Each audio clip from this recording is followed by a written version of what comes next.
नमस्कार. रितम मराठी दिनविशेषमध्ये आपल्या सगळ्यांचं स्वागत आहे. आज दिनांक 19 जुलै.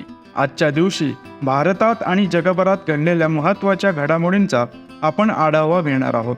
मंगल पांडे यांचा जन्म 19 जुलै 1827 रोजी उत्तर प्रदेशातील बलिया जिल्ह्यात झाला. ते पहिल्या स्वातंत्र्य लढ्यातील थोर क्रांतिकारक होते. 1857 मध्ये भारताच्या पहिल्या स्वातंत्र्य युद्धात मंगल पांडे यांनी महत्त्वाची भूमिका बजावली होती. ते ईस्ट इंडिया कंपनीच्या 34व्या बंगाल इन्फंट्रीचे सैनिक होते. त्यांनी आपल्याच बटालियनविरुद्ध बंड केलं होतं. 29 मार्च 1857 रोजी मंगल पांडे यांनी कोलकाताच्या बराकपूर कॅन्टोन्मेंटमध्ये ईस्ट इंडिया कंपनीच्या अधिकाऱ्यावर गोळीबार केला. हा गोळीबार म्हणजे ब्रिटिश राजवटीविरुद्ध भारतातील पहिले मोठे बंड मानलं जातं. त्यांच्या गोळीबारानंतर देशभरात ब्रिटिश राजवटीविरुद्ध बंडखोरी सुरू झाली. मंगल पांडे यांनी गायीची चरबी असलेली काडतूस तोंडातून उघडण्यास नकार दिला होता. त्यामुळे त्यांना अटक करण्यात आली आणि 8 एप्रिल 1857 रोजी मंगल पांडे यांना फाशी देण्यात आली. मंगल पांडे हे पहिले भारतीय होते ज्यांनी 1857च्या स्वातंत्र्य लढ्यात आपलं बलिदान दिलं. त्यांना फाशी दिल्यानंतर मेरठ कॅन्टोन्मेंटमधून क्रांतीची अशी काही ज्योत पेटली ज्याने ब्रिटिश राजवटीचा पायाच हादरला. 19 जुलै 1969 रोजची घटना.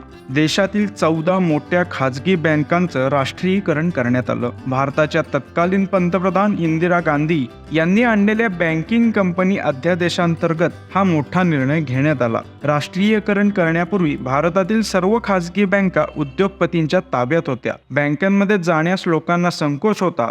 तसंच बँकांचा व्यवसाय फक्त मोठ्या शहरांपुरता मर्यादित होता. देशाच्या सामाजिक विकासात खाजगी बँकांचा सहभागच नव्हता. बँकिंग सुविधा भारताच्या ग्रामीण भागात पोहोचण्यासाठी इंदिरा सरकारने राष्ट्रीयीकरणाचा हा निर्णय घेतला. त्यानंतर 50 कोटींपेक्षा अधिकचे भांडवल असलेल्या खाजगी बँकांचं राष्ट्रीयीकरण करण्यात आलं. पण इंदिरा गांधींच्या या निर्णयाला प्रचंड विरोध झाला. या निर्णयाविरोधात तत्कालीन अर्थमंत्री मोरारजी देसाई यांनी राजीनामा दिला होता. राष्ट्रीयीकरणाची दुसरी फेरी 1980 मध्ये झाली, ज्या अंतर्गत आणखी 7 बँकांचं राष्ट्रीयीकरण करण्यात आलं. यापूर्वी फक्त स्टेट बँक ऑफ इंडियाचं राष्ट्रीयीकरण झालं होतं. राष्ट्रीयीकरणाच्या या निर्णयानंतर गेल्या 3 दशकात बँकांच्या शाखा 7 पटीने वाढलेल्या आहेत. 19 जुलै 2010 रोजी पश्चिम बंगालच्या बीरभूम जिल्ह्यात एक मोठा रेल्वे अपघात झाला. तिथे उत्तर बंग एक्सप्रेसने रांचीला जाणाऱ्या वनांचल एक्सप्रेसला मागून धडक दिली. या अपघातात 63 प्रवाशांचा दुर्दैवी मृत्यू झाला, तर 150 पेक्षा अधिक प्रवासी जखमी झाले. सिग्नल मोडल्यामुळे हा अपघात झाल्याचं सांगण्यात आलं. त्यावेळी ममता बॅनर्जी रेल्वे मंत्री होत्या.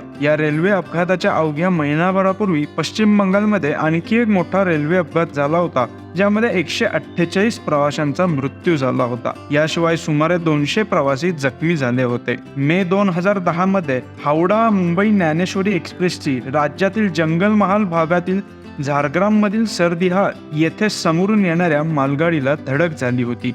यानंतर एक्सप्रेसचे काही डबे रुळावरून घसरले आणि हा अपघात झाला. सॅम्युअल कोल्टचा जन्म 19 जुलै 1814 रोजी झाला. रिव्हॉल्व्हरचा जनक आणि उद्योगपती अशी त्यांची ओळख आहे. सॅम्युअल कोल्ट यांनी Colt Patent Fire Arms Manufacturing नावाची कंपनी स्थापन केली, ज्या अंतर्गत मोठ्या प्रमाणावर रिव्हॉल्व्हर तयार केले जात होते. या बंदुकीचे वैशिष्ट्य असं की त्यात फिरता येणारा सिलेंडर होता, म्हणूनच त्याला रिव्हॉल्व्हर असं नाव देण्यात आलं. ती बंदूक इतर कोणत्याही बंदुकीपेक्षा वेगळी होती, कारण ती अशा प्रकारे तयार केली गेली होती की ती रिलोड न करता एकामागून एक गोळ्या मारता येत होत्या. शस्त्रास्त्रांच्या या जगात हा एक क्रांतिकारी बदल होता.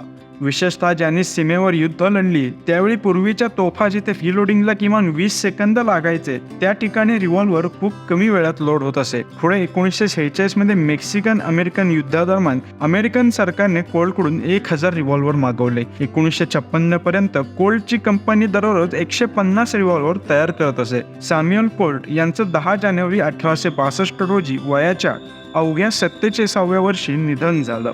टॉम अँड जेरी या प्रसिद्ध कार्टून पात्रांना त्यांचं नाव 19 जुलै 1941 रोजी मिळालं. वास्तविक 1940 मध्ये पुस गेट्स द बूट नावाचा कार्टून चित्रपट प्रदर्शित झाला होता, ज्यामध्ये टॉम आणि जेरी पहिल्यांदाच लोकांसमोर दिसले.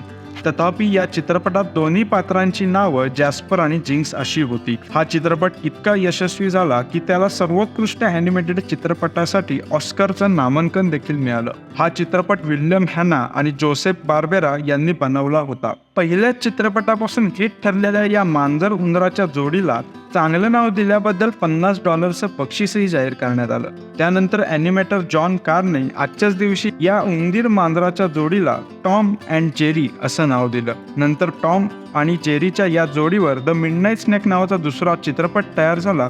हा चित्रपटही लोकांना प्रचंड आवडला होता. तर हे होते आजचे दिनविशेष. तुम्हाला जर का हा व्हिडिओ आवडला असेल तर व्हिडिओला लाईक करा, शेअर करा आणि व्हिडिओ खाली कमेंट करून आम्हाला तुमचा अभिप्राय नक्की कळवा. तसेच अनेक माहितीपूर्ण व्हिडिओ पाहण्यासाठी आमच्या रितम मराठी यूट्यूब चॅनलला सबस्क्राईब करायला विसरू नका. धन्यवाद.